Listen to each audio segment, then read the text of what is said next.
LinkedIn Echo Chamber. This is ML's like Team Spirit. This morning we have Dr. Marie Oldfield with us. Marie, welcome. How are you doing? Good, thanks. It's nice to be here. Good. Marie, I'm building a world map of my guests. Tell me that you're somewhere exotic today. No, I Go on, wish. where are you? I'm just in the UK. Whereabouts? I wish I could say Barbados or something. In Scotland. But I haven't got a Scotland pin in my map. So Marie, thank you for the contribution. Thank you for your support doing this. Marie, we've been connected for several years, it feels like, but only recently got speaking. So I'm happy to have you here. Could I ask you to first introduce yourself just for 60 seconds? Yeah, no problem. I'm Dr. Marie Oldfield. I'm a senior lecturer in practice at LSE, the director of Oldfield Consultancy, chair of the AI group at the Institute of Science and Technology, and I'm on the executive board at the Institute of Science and Technology as well. My work is extremely wide-ranging.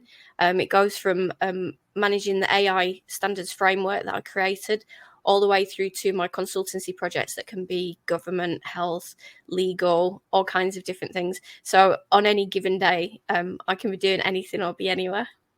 About 6 months ago, I got a message from you to say, hey, John, I've got an AI accreditation that I've launched. I wanted to capture this concept, actually, and what you've put together for everybody and why it was important. Because anyone that speaks with me knows that I spend at least about 10% of my time kind of complaining now that AI mania has really taken over, and I do this for this reason.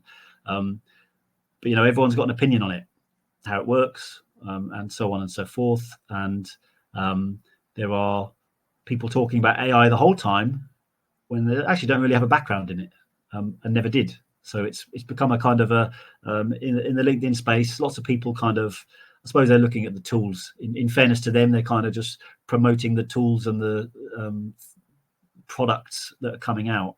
But the applied nature of it is, I don't know, deep and difficult. And I know you've really kept up with your chartered statuses, various ones, Marie.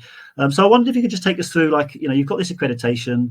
I wonder if you could take us through the story, the trigger for starting off, how it works, the component parts, and so on. Yeah, I'd be pleased to. So the accreditation for AI runs along the same lines as the Science Council and the Royal Statistical Society that give practitioners letters after their name because they've passed an assessment to say that they're able to perform to the highest standards. And this didn't just start with an AI accreditation. This whole thing started with having to create a pipeline of how models are conceptually built, physically built, implemented, and how this is done ethically and robustly. From that, I was able to create the AI accreditation in conjunction with the AI Special Interest Group at the Institute of Science and Technology. And we developed a framework of standards. So at this time, we've got the accreditation, which runs from entry level, and we do free student membership, so students can come in and get go for the entry level accreditation. We've got mid-career level accreditation, and then the advanced practitioner, so you get AP AI after your name. And this came about because it's kind of a wild west and a bit of a bandwagon at the minute. I have to be chartered to go into law courts and talk about statistics because I can be affecting people's lives with that. I've got to be chartered as a scientist to be able to undertake research work if I want to be held in the highest standards and I want to be recognised in my profession. And I can't get into a law court without the chartered statistician title because I need to know what I'm talking about. So my research in my PhD was kind of coming up with there's lots and lots of gaps we need to plug, and you can read about all this in my papers, but all of the issues were human factors. Some of the issues were things like communication, leadership, resources, allocation of resources, which seemed to me to be unacceptable excuses for not modelling correctly, especially when people's lives are at the other end of it. So the accreditation, we looked at how we establish this in order for practitioners to be able to say, I can robustly and ethically model safe for society. We run along the same lines of any other professional body in that we ask for professional development. We've got webinars, training, magazine conferences, Slack channels. We've got a community in there. So we've got all the different ways to support practitioners and to mentor them through these accreditations. But critically, what it does is it formalizes a discipline. And AI is not formalized right now. In the UK, we've got no subject benchmark statements for formal training and assessment of AI. We've got no degree validation. We've got nothing to do with ethics within the maths and stats subject benchmark statements for secondary and tertiary education. So how are people learning this? Well, the answer is that they're not. They're coming out of university and they're able to code, but they're not able to do all the surrounding human factors work that comes along with building a responsible model, or the development methodology implementation that we request on the framework. So what I said was, there's lots of regulation and legislation coming. How are you going to put people in prison potentially for something they were never taught?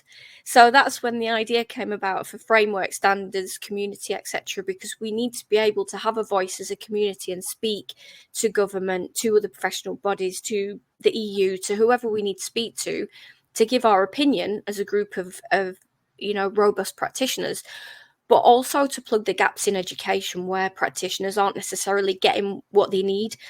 In one of my papers where I did do an empirical study, over 60% of businesses were saying it takes too long or it costs too much to do ethical work, so we'll just fix it on the back end with PR. That's not correct, because sometimes you can't do that. I mean, look at the visa algorithm scandal. That algorithm got pulled out. There is no PR on the back end of that you can do, because you've already disadvantaged people coming in for visas, and then you've really ruined anyone else's kind of process of going for a visa, because you've had to then bring in a different system or bring back the old system, and you wasted millions of pounds developing that system in the first place. So in order to mitigate that risk and to make sure that things are being done with an element of formalized professional approach, the framework then takes you through how to do this, and you're assessed on how you do that. We validate degrees as well. So we go to universities, and if you've got a degree where it's got ethics and AI, we can look at that and say, right, we'll validate that, and your students can come straight into the RTech AI, which is the entry level designation. So little by little, we're making these steps. This accreditation was launched last September in London, and we had a steering board of partners from academia, industry, government, and other professional bodies that all approved the final format and contents of this. So we're working with best practice that is current. We're working with industry, academia, and government across the board. And this framework now does formalize our professional ability as AI practitioners.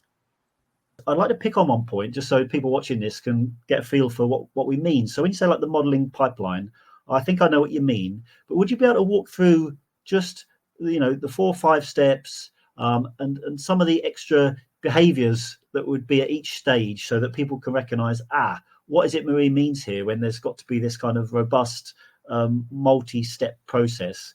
Let's practice it if it's okay. So like take us through it. And what in your framework you kind of would check for each step. Wow, that's a lot. So there's a whole section at the beginning of the pipeline that I always talk about that's always missed, where you need to ask the question, why are we doing it? Do we need to do it? What do we want to do? What does the subject matter expert say? What are we trying to achieve? How do we think we're going to achieve that? That bit always gets allocated to an overhead in business, and thinking time is just completely done away with, because apparently that's taking time off, which it isn't. You need time to think about these complex things.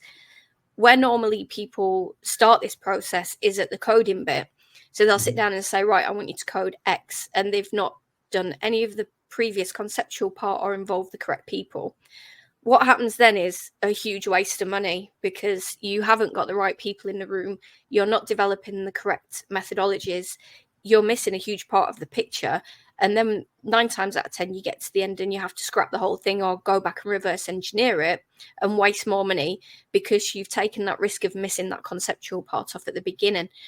It's key to have the conceptual part, because if you don't speak to statisticians, project managers, coders, data protection specialists, or even maybe a lawyer, you might come across stumbling blocks that you need to have in a risk log.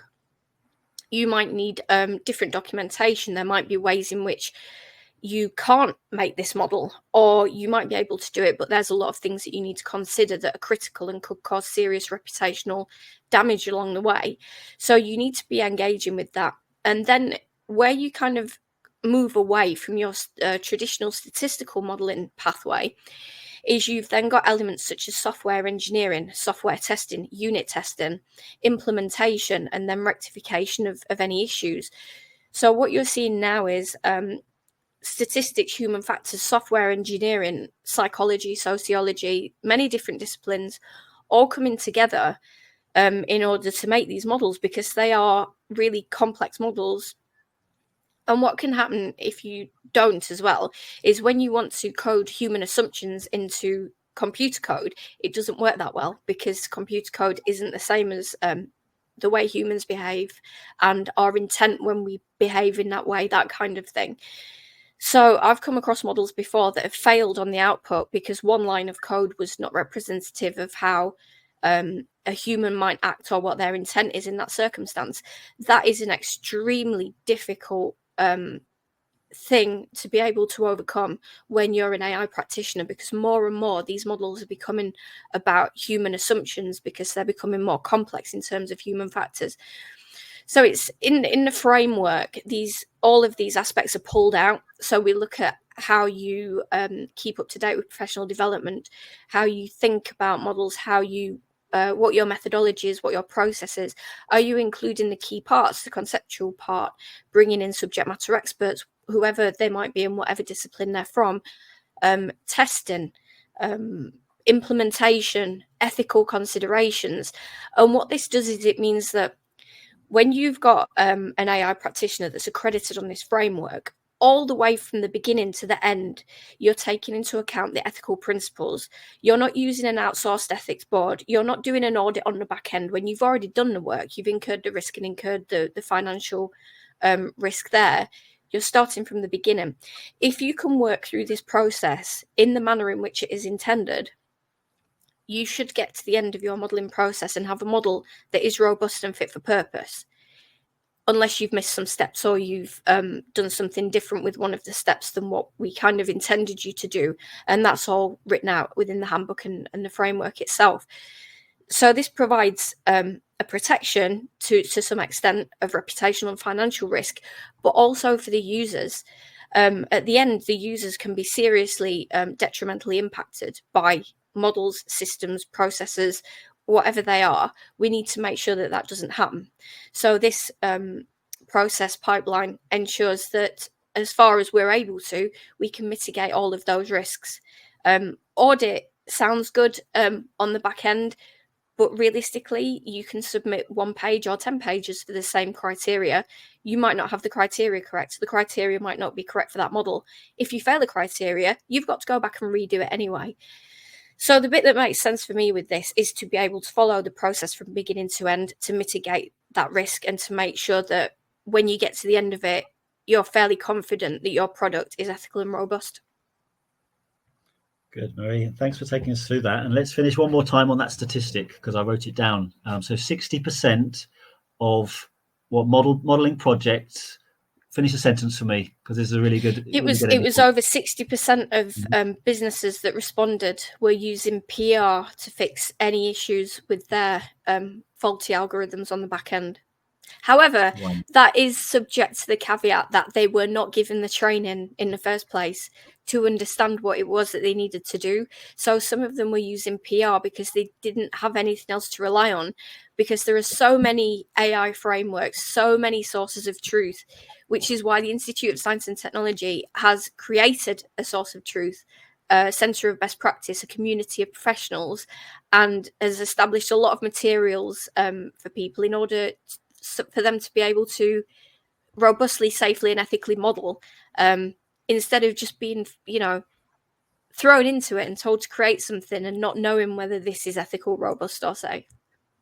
Very fair of you. So, Marie, thanks for taking us through that. 60% of people could model better, and one way to do that is become AI accredited, study, and make sure you know what you're doing. Perfect link. 100% of people can model better, myself included. There's always more to learn. Amen to that. Marie, thanks for taking us through that. Ladies and gents, this has been ML's Like Team Spirit.